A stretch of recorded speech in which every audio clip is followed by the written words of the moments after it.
ଯାତ୍ରା ଛୋଟିଆ ଶବ୍ଦଟିଏ, ମାତ୍ର ଶବ୍ଦଟା ଶୁଣିବା ମାତ୍ରକେ ମନରେ ହୃଦୟରେ ଜାତ ହୁଏ ଏକ ଏମିତି ପୁଲକ, ଏକ ଶିହରଣ। ଆମ ଓଡ଼ିଶା ଯାତ୍ରାର ରାଜ୍ୟ। ଏଠି ଦେଖାଯାଏ କେତେବେଳେ ଯାତ୍ରା ବର୍ଷର 12 ମାସରେ। ଏଇ ଯେମିତି ମହାବୀର କ୍ଷେତ୍ର ଦଶପଲ୍ଲାର ଲଙ୍କାପୋଡ଼ି ଯାତ୍ରା ସ୍ୱତନ୍ତ୍ର। ଦଶପଲ୍ଲାର ଆରାଧ୍ୟ ଶ୍ରୀ ଶ୍ରୀ ମହାବୀର ହନୁମାନଙ୍କ ଉଦ୍ଦେଶ୍ୟରେ ଅନୁଷ୍ଠିତ ଯାତ୍ରାଟି ଓଡ଼ିଶାର ପ୍ରାଚୀନତମ ଲୀଳାଯାତ୍ରା ତଥା ମୁକ୍ତ ରଙ୍ଗମଞ୍ଚ ଅଭିନୟ ଭାବରେ ସ୍ୱୀକୃତ। ଯାତ୍ରାର ବିକାଶ, ମହକ ପାରମ୍ପରିକତା ତଥା ଜନପ୍ରାଣ ଗ୍ରାହ୍ୟତା ଦୃଷ୍ଟିରୁ ଏ ଯାତ୍ରା ଲଙ୍କାପୋଡ଼ି ଯାତ୍ରା ଭାବରେ ଅନନ୍ୟ। ଏ ଯାତ୍ରାର କଥାବସ୍ତୁ ଯେମିତି ସୁନ୍ଦର, ଏହାର ଗାଥା ମଧ୍ୟ ସେତିକି ଚମତ୍କାର। ଏ ଯାତ୍ରାକୁ ଦେଖିବା ପାଇଁ, ଅନୁଭବ କରିବାକୁ ଆମକୁ ଯିବାକୁ ପଡ଼ିବ ମହାବୀର କ୍ଷେତ୍ର ଦଶପଲ୍ଲାକୁ। ହଁ, ମହାବୀର କ୍ଷେତ୍ର ଦଶପଲ୍ଲା ଓଡ଼ିଶାର ମଝିଆ ମଝି ସ୍ଥାନରେ ଅବସ୍ଥିତ। ଅଧୁନା ଏହା ନୟାଗଡ଼ ଜିଲ୍ଲାର ଏକ ଅଙ୍ଗ ହୋଇଥିଲେ ମଧ୍ୟ ଏହାର ସରହଦ କଟକ, ଅନୁଗୁଳ, ବୌଦ୍ଧ, କନ୍ଧମାଳ ଓ ଗଞ୍ଜାମ ଜିଲ୍ଲାକୁ ଛୁଏଁ। ଆମ ରାଜ୍ୟ ରାଜଧାନୀ ଭୁବନେଶ୍ୱର ଠାରୁ ଜାତୀୟ ରାଜପଥ ନମ୍ବର 5ରେ ଖୋର୍ଦ୍ଧା ପର୍ଯ୍ୟନ୍ତ 27 କିଲୋମିଟର ଯିବା ପରେ, ସେଠାରୁ ଜାତୀୟ ରାଜପଥ ନମ୍ବର 57ରେ 100 କିଲୋମିଟର ଯିବା ପରେ ପଡ଼େ ଏ ପବିତ୍ର ସ୍ଥାନ ମହାବୀର କ୍ଷେତ୍ର। ପ୍ରାକ୍ ସ୍ୱାଧୀନତା କାଳରେ ଏହା ଥିଲା ଏକ ଗଡ଼ଜାତ। ତତ୍କାଳୀନ ଓଡ଼ିଶାରେ ଥିବା 26ଟି ଗଡ଼ଜାତ ମଧ୍ୟରୁ ଦଶପଲ୍ଲା ଅନ୍ୟତମ। ସେତେବେଳେ ଲୋକେ ଏହାକୁ ଦଶପଲ୍ଲା ରାଜ୍ୟ ବୋଲି କହୁଥିଲେ। ଏଇଠି ଶାସନ କରୁଥିଲେ ଭଞ୍ଜବଂଶୀୟ ରାଜାମାନେ ଭାରତବର୍ଷ ସ୍ୱାଧୀନତା ପ୍ରାପ୍ତି ଯାଏଁ ବୋଲି। ଓଡ଼ିଶାର ଇତିହାସକୁ ଏହି ଗଡ଼ଜାତମାନଙ୍କର ଦାନ ଅତୁଳନୀୟ। ସେ ଗଡ଼ ମୁକାମରେ ସ୍ଥାପନ କରିଥିଲେ ଶ୍ରୀ ଶ୍ରୀ ରଘୁନାଥ ଓ ସୀତା ଠାକୁରାଣୀଙ୍କୁ। ପରେ ପରେ ରାଜାଙ୍କୁ ସ୍ୱପ୍ନାଦେଶ ହେଲା ଯେ ଶ୍ରୀ ଶ୍ରୀ ମହାବୀର ହନୁମାନ ରାଜପ୍ରାସାଦର ଉତ୍ତର ଦିଗରେ ଅବସ୍ଥିତ ବରଦାୟିନୀ ପାହାଡ଼ର ଏକ ଉଚ୍ଚ ଗୁମ୍ଫାରେ ଅବସ୍ଥାନ କରୁଛନ୍ତି। ଏଣୁ ସ୍ୱପ୍ନର ସଂକେତକୁ ଅନୁସରଣ କରି ଶ୍ରୀ ଶ୍ରୀ ମହାବୀରଙ୍କ ପୂର୍ଣ୍ଣାବୟବ ମୂର୍ତ୍ତିକୁ ଏକ ଉଚ୍ଚ ପାହାଡ଼ ଗୁମ୍ଫାରେ ଠାବ କରାଗଲା, ଆଉ ଶ୍ରୀ ଶ୍ରୀ ରଘୁନାଥଙ୍କ ମନ୍ଦିରରେ ସ୍ଥାପନା କରାଗଲା। ସେହିଦିନଠାରୁ ଭକ୍ତ ଶିରୋମଣି ମହାବୀର ଆଉ ପ୍ରଭୁ ଶ୍ରୀ ଶ୍ରୀ ରଘୁନାଥଙ୍କ ପ୍ରୀତି ଉଦ୍ଦେଶ୍ୟରେ ଆରମ୍ଭ କରାଗଲା ରାମାୟଣ ଗାନ, ପ୍ରତିବର୍ଷ ଶ୍ରୀରାମ ନବମୀ ଠାରୁ।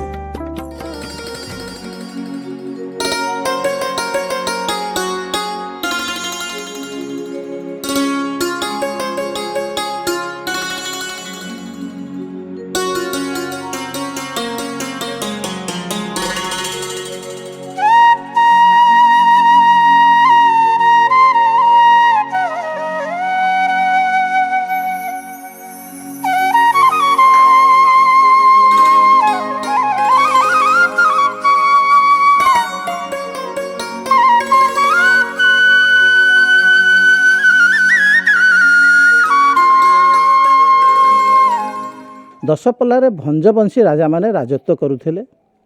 ରାଜା ତ୍ରିଲୋଚନ ଭଞ୍ଜଙ୍କ ସମୟରେ ଅର୍ଥାତ୍ 1755 ମସିହା ବେଳକୁ ପ୍ରାୟ ଗଡ଼ ମୁକାମରେ ସେ 3ଟି ଠାକୁର ପ୍ରତିଷ୍ଠା କରିଥିଲେ, ଜଗନ୍ନାଥ, ରାଧାକାନ୍ତ ଏବଂ ଶ୍ରୀ ରଘୁନାଥ। ଏବଂ ଜଗନ୍ନାଥଙ୍କ ଉଦ୍ଦେଶ୍ୟରେ ରଥଯାତ୍ରା, ରାଧାକାନ୍ତଙ୍କ ଉଦ୍ଦେଶ୍ୟରେ ଚନ୍ଦନ ଯାତ୍ରା, ରାସଯାତ୍ରା ଏବଂ ରଘୁନାଥଙ୍କ ଉଦ୍ଦେଶ୍ୟରେ ସେ ରାମଲୀଳା ଲୀଳାଯାତ୍ରା ଆରମ୍ଭ କରିଥିଲେ। ତେଣୁ ଏହି ଯାତ୍ରା ପ୍ରାୟ 1755 ବେଳକୁ ଆରମ୍ଭ ହୋଇଥିଲା, କିନ୍ତୁ ସେତେବେଳେ ଏଇଭଳି ଭାବରେ ରୂପ ନଥିଲା। ଆମେ ଯେଉଁ ସ୍ଥାନରେ ବର୍ତ୍ତମାନ ଦଣ୍ଡାୟମାନ ହେଇଛେ, ଏ ପାହାଡ଼ ନାଁ ହେଉଛି ବରଦାୟିନୀ ପାହାଡ଼। ସେ ରଘୁନାଥଙ୍କ ସମକ୍ଷରେ ଯେଉଁ ବିଗ୍ରହ ବିଦ୍ୟମାନ ଅଛନ୍ତି, ମହାବୀର ବିଗ୍ରହ, ଅନ୍ୟ ସବୁ ଜାଗାରେ ହନୁମାନ ଭାବରେ ପୂଜିତ ହେଉଥିଲେ ମଧ୍ୟ ଏଠାରେ ସେ ମହାବୀର ଭାବରେ ପୂଜିତ ଅଟନ୍ତି। ଏହି ପାହାଡ଼ର ଗୋଟେ ଅତ୍ୟୁଚ୍ଚ ଗୁମ୍ଫାରୁ ସେ ବାହାରିଥିଲେ ଏବଂ ସେଠାରେ ପୂର୍ଣ୍ଣାବୟବ ମୂର୍ତ୍ତି ସ୍ଥାପିତ ହୋଇଛି ଏବଂ ତାଙ୍କ ଉଦ୍ଦେଶ୍ୟରେ, ରଘୁନାଥ ଏବଂ ମହାବୀରଙ୍କ ଉଦ୍ଦେଶ୍ୟରେ ଏଠାରେ ରାମଲୀଳା ଅଭିନୀତ ହୋଇ ସେହି ଦିନରୁ ଆସୁଛି। କିନ୍ତୁ 1802 ମସିହା ବେଳକୁ ରାଜା ଗୌରଚନ୍ଦ୍ରଙ୍କ ଭଞ୍ଜଙ୍କ ବେଳେ ଏହାର ଗୋଟେ ନୂତନ ରୂପ ନେଲା। ତେଣୁ ଆମେ 1802 ଠାରୁ ଅଦ୍ୟାବଧି ପ୍ରାୟ 225 ବର୍ଷ ପର୍ଯ୍ୟନ୍ତ ବର୍ତ୍ତମାନ ଏହି ରାମଲୀଳା ଚାଲିଛି। ଏହି ରାମଲୀଳା ଅନେକ ସ୍ଥାନରେ ତ ହୁଏ, କିନ୍ତୁ ଦଶପଲ୍ଲାର ରାମଲୀଳା ଗୋଟେ ସ୍ୱତନ୍ତ୍ର। ଏବଂ ଆମର କେନ୍ଦ୍ର ସରକାରଙ୍କର ଗବେଷଣା ଅନୁସାରେ ଦଶପଲ୍ଲାର ରାମଲୀଳା ବା ଦଶପଲ୍ଲାର ଏ ଲଙ୍କାପୋଡ଼ି ଯାତ୍ରା ଓଡ଼ିଶାର प्राचीनतम मुक्त मंच अभिनीत लीला यात्रा अटे। यह पूर्वर माने एते वर्षर पुराना लीला यात्रा ओडिशा रे आउ कोटा नहीं एइटा।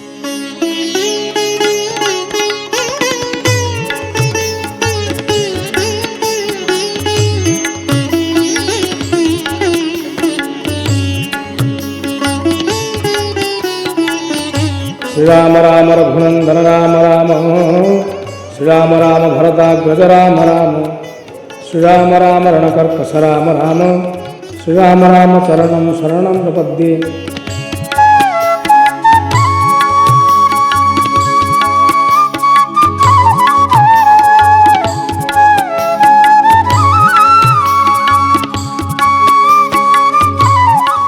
आज को दीर्घ 5 वर्ष धरी मु ठाकुर सेवा नियमित भाव कर महावीर बहुत ख्याति अच्छी।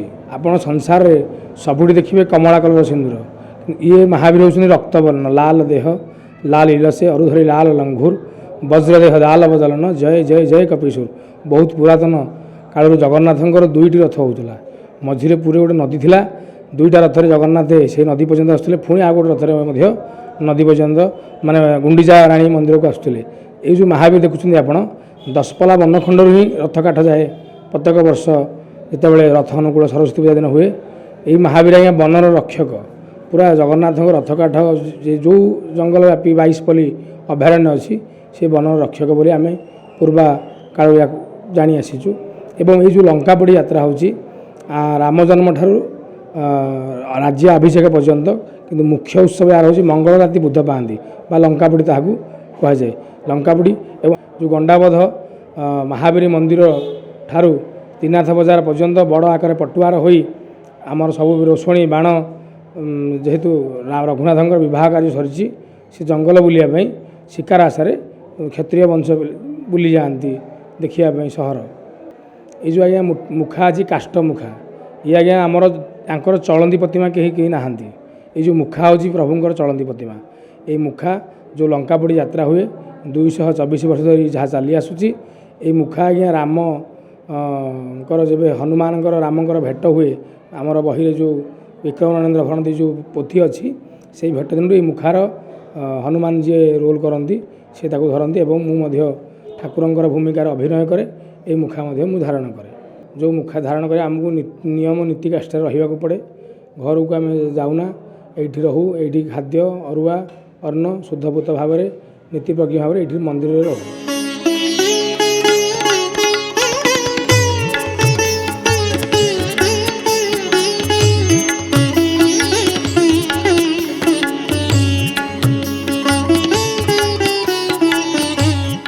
मंदिर संपर्कित यात्रा तेणु भक्ति तो निहाती पक्ष अच्छी निष्ठा रही लोक मानकर आंतरिकता अच्छी एवं प्रभु श्रीरामचंद्र जेहेतु एठारे विराजमान कर पीठाधीश होती श्री श्री महावीर। तेणु महावीर उद्देश्य होउथिबारु महावीर मुख्य कार्य अच्छी सुंदराकांड बा सिंधुड़ा कांड बोली जोटा कह जाए सीता ठाब होती से लंका दहन होता लंकापोड़ी जो लंका दहन। तेणु श्रीराम दूत भाव में हनुमान जाई लंका दहन करथिले। तेणु जेहेतु एटा महावीर क्षेत्र एवं एठार पीठाधीश श्री श्री महावीर तेणु यही यात्रार ना लंकापोड़ी यात्रा बोली अभिहित होइछि।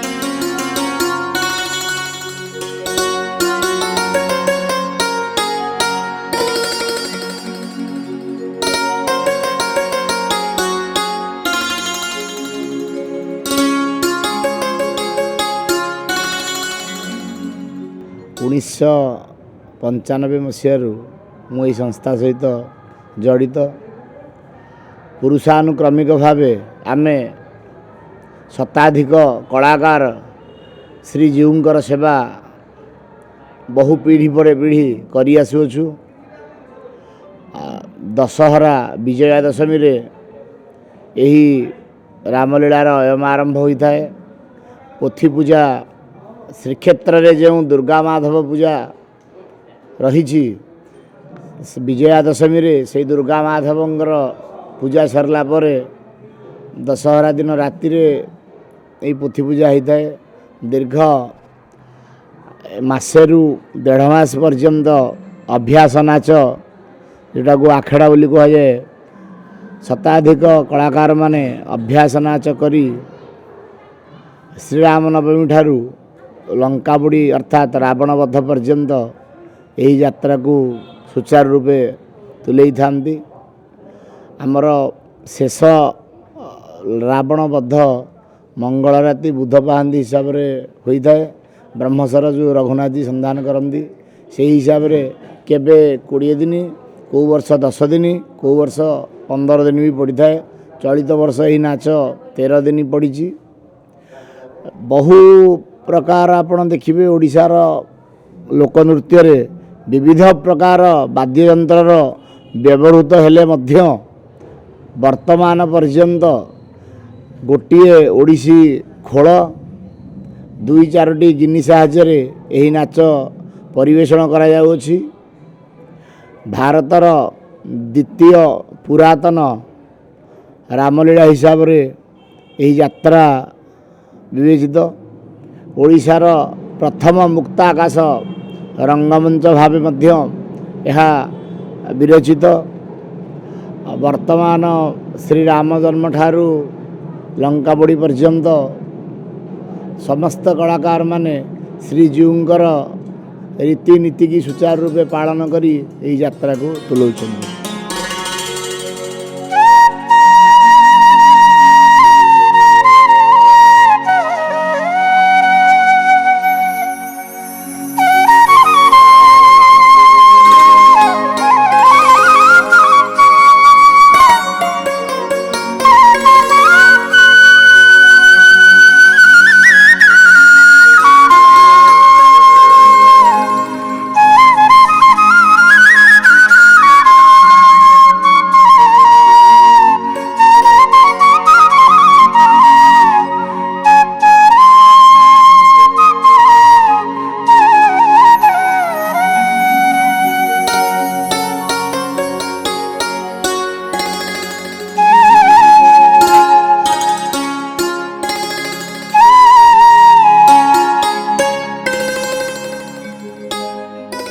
जय श्रीराम। श्री श्री रघुनाथ जी रामलीला संसदर मु जड़े सदस्य। मो ना अनिल कुमार सिंह। आज को प्राय 8 वर्ष 9 वर्ष हम मु राम भूमिकार अभिनय कर आसुची। आमर एठी मुख्य पर्व जहाँकि कहुच्छी लंकापड़ी यात्रा, जहाँकि आमर रावण बध होता है। आम राम जन्म ठारू अभिषेक पर्यंत श्री श्री रघुनाथ जी रामलीला नाट्य संसदर समस्त कलाकार यही काठ मुखा परिधान करी नृत्य परिवेषण करती।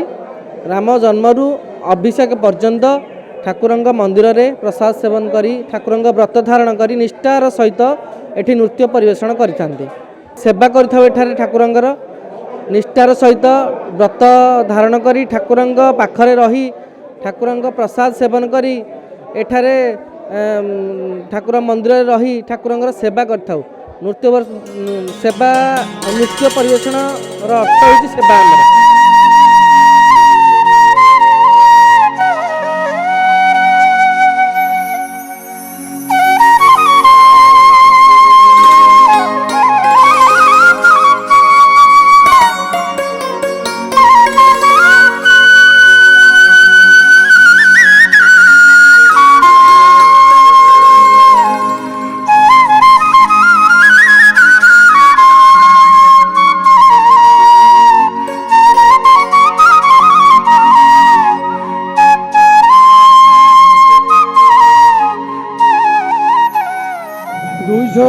तम लंकापड़ी यात्रा वर्ष अनुष्ठित होगा जाऊँगी। प्रशासन स्तरीय एवं कमिटी मध्य मीटिंग करा जाई समन्वय रखा जाई प्रस्तुति शेष पर्यायर पहुँची यात्रा आरंभ हो जाइए। मुख्य उत्सव गंडाबोध। सूर्यवंशी राजा मैंने गंडाबोध करी वीरत्व प्रतिपादन करी पितृलोक को छाड़ देवाई गंडाबोध करते से उत्सव आज पालन होगा। 20,000 अधिक दर्शक गंडाबोध जोगदेवे। तेणुक शांति श्रृंखला यात्रा कमिटी दशपल्लार सब युव संगठन युव शक्ति पुलिस प्रशासन जिला प्रशासन सहायता कार्यक्रम बर्तमान आरंभ होगा। ए वर्ष 13 दिन धरी यात्रा अनुष्ठित होउची।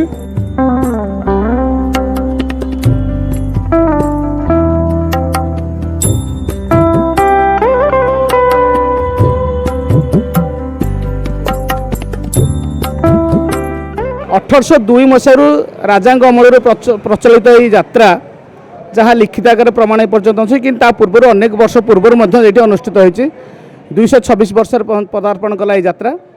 यही यात्रा आपण मैंने देखि राजा राजुड़ा समय गड़जात मानकर बहुत गुड़े रामलीला अभिनय हो सबुआड़े रामलीला यात्रा चली किंतु यही रामलीला यात्रा किसी विशेषत्व हो 2-3टी विशेषत्व मुझे आपको कहना चाहिए।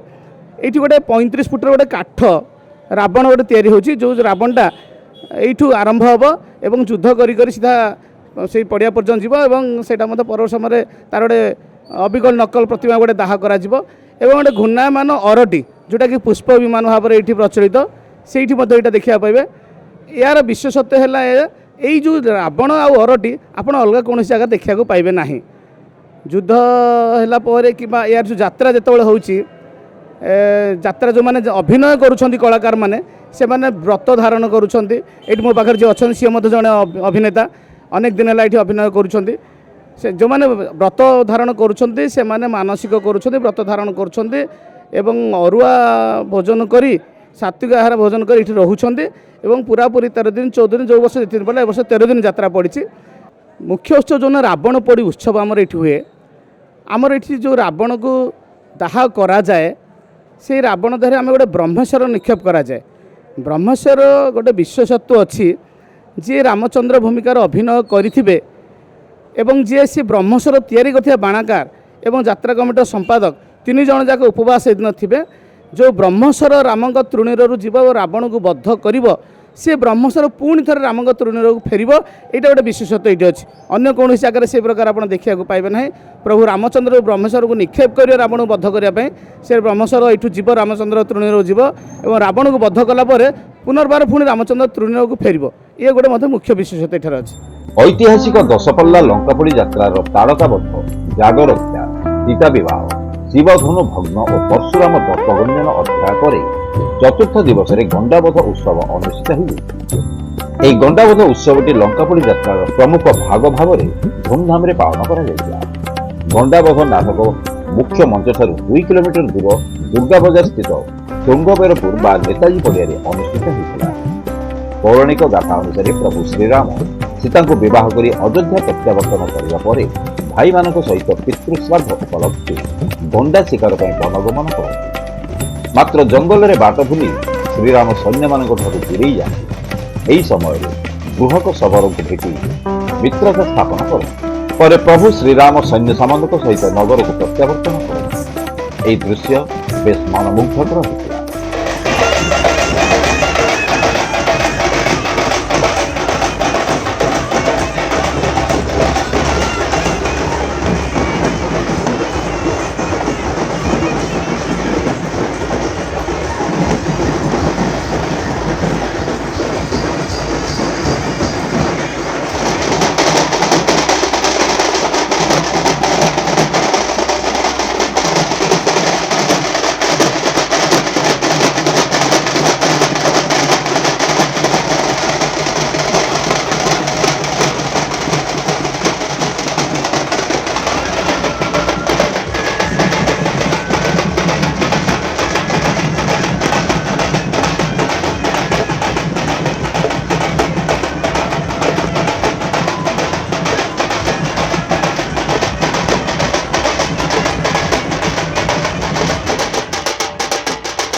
मुख्य मंच ठारू बाजा बाण रोषणी नृत्य गीत सहित सुसज्जित रथ हाथी घोड़ा और शताधिक ढोलिया ढोलर ताले ताले एक सुसज्जित पटुआर प्रभु श्रीराम लक्ष्मण भरत शत्रुघ्न सहित सैन्य सामंत धरी वनगमन कर दृश्य एक रोमांचकर परिवेश सृष्टि कर हजार हजार श्रद्धालु जय श्रीराम ध्वनि महावीर क्षेत्र प्रकंपित होता।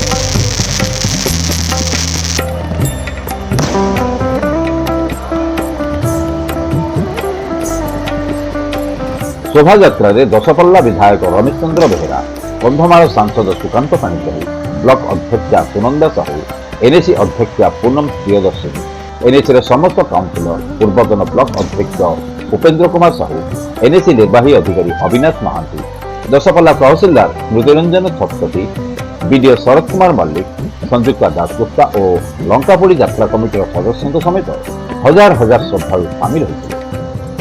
शोभायात्रा समय रास्तार उभय पार्श्व हजार हजार दर्शक उपस्थित थे। स्थानीय पुलिस शांति श्रृंखला रक्षा करथिला।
जे आमर पारंपरिक लोककला धरण आज को 224 वर्ष धरी ये जो रामलीला लोककलार प्रसार प्रसार करुँच श्री रामलीला श्री रामचंद्रकर तो ये गोटे पारंपरिक लोककला एवं जहाँकि 224 वर्ष धरी ये कार्यक्रम आमर ये दशपल्ला चली बहु पुरातन जहाँकि धनुयात्रारू अधिक वर्ष ये कार्यक्रम करछि ये प्रथम किंतु ओडिशा सरकार यार को मान्यता देछन्ते लोककला ग्राम रे हमर कुंजवनगढ़ को एवं यार आखपाख अंचल जेते पल्ली अछि समस्त लोक माने रुंड हुंती वो आपको एंजॉय करती आ सब परिप्रेक्षी रे एई तो भक्त होउछन्ते भगवान से होउछन्ते हनुमान भक्त ही भगवान तेणु भक्त भगवान रूप में पूजा पाउथिबा गोटे मात्र क्षेत्र सी हूँ महावीर क्षेत्र दशपल्ला।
बहुत वर्ष सब वर्ष धरी एमती पालन हुए आउ मु तो शुणुची 224 वर्ष है बोली हेले ये गंडाबोध बहुत आकर्षणीय लगे एवं आहरी भी अधिका अधिका उन्नति करुँच से रामनवमी ठू धरिकी से यात्रा आरंभ होची आउ सेठू महावीर मंदिर ठू 3 किलोमीटर यात्रा करी सब प्रशासन गोटे बड़ पटुआर बाहरिकी से आसूची आसिक एठी पहुँचुंट जहाँ सब नीति नियम अच्छी से सब करुँच किंतु अति जनसमागम भी होची वर्ष को वर्ष अधिक अधिक जनसमागम होची।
आमर दशपल्लार प्रसिद्ध लंकापोड़ी यात्रा ये लीला नाटक समग्र पृथ्वी वक्षर ना विक्रम भणती एवं ता सहित जो सुंदर नृत्य परिवेषण केवल मृदंग और गिनीर ताल ये अत्यंत माधुर्य बहन करुचे एवं आगामी दिन में या किभली विश्व प्रसिद्ध करी आम आगू को धरोहर को नवा ए संस्कृत ऐतिह्य प्रचार करवा से निश्चित भाव में लोक प्रतिनिधि हिसाब से मोर दायित्व रही।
गंडाबध प्रोसेसन है जोटा कि लंकापोड़ी रामायण रामलीलार गोटे महत्वपूर्ण अंश यहाँ एक गंडाबध एपिसोड को लेकिन होता है दशपल्ला अनेक उत्साह सहित यहाँ पालन कराए लंकापोड़ी पूर्वर यह एक सेकेंड जोटा कि सब अधिका क्राउड पुलिंग करे एवं बहुत लोक ये उत्साह सहित सम्मिलित होती अनेक खुशी उत्सव यह लंकापोड़ी दशपल्ला एक गर्वर विषय जे यहाँ अनेक भारत लेवल आदर मिलवा दरकार अच्छी ऑलरेडी मिलूँ से रिकग्निशन दशपल्लावासी सब उत्कंठित और चेष्टित रही।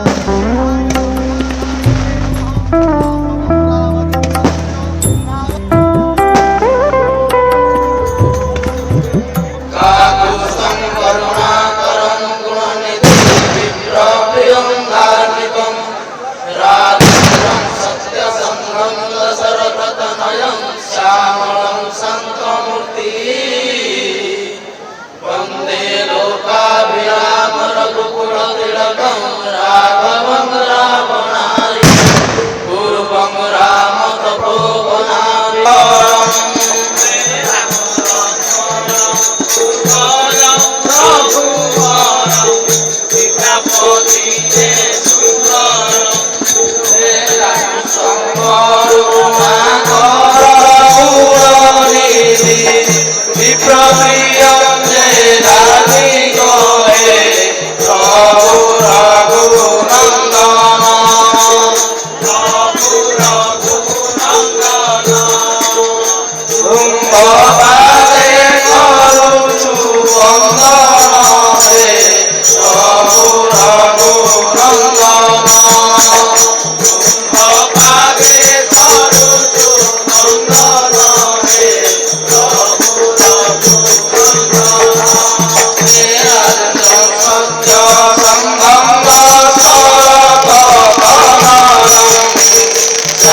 ପାଦେ କରୁଛୁ ବନ୍ଦନ ହେ ପ୍ରଭୁ ରଘୁନନ୍ଦନ ତୁମ୍ଭ ପାଦେ କରୁଛୁ ବନ୍ଦନ ହେ ପ୍ରଭୁ ରଘୁନନ୍ଦନ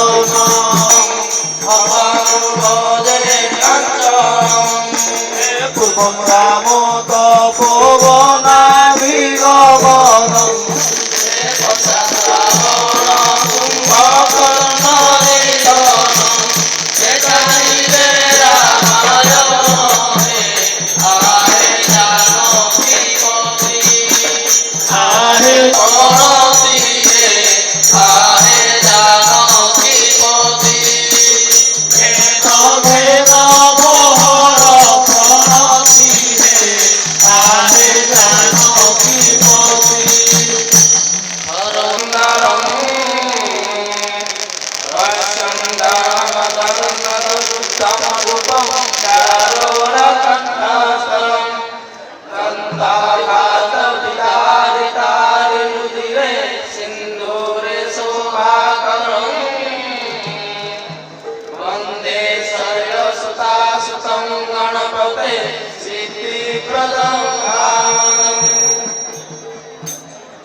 Love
साक्षात् परब्रह्म तस्मै श्री गुरवे नमः अज्ञानं तिमिरन्धस्य ज्ञानञ्जनं शलाकया चक्षुर्मिलितं येन तस्मै श्री गुरवे नमः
ଧନ୍ୟବାଦ।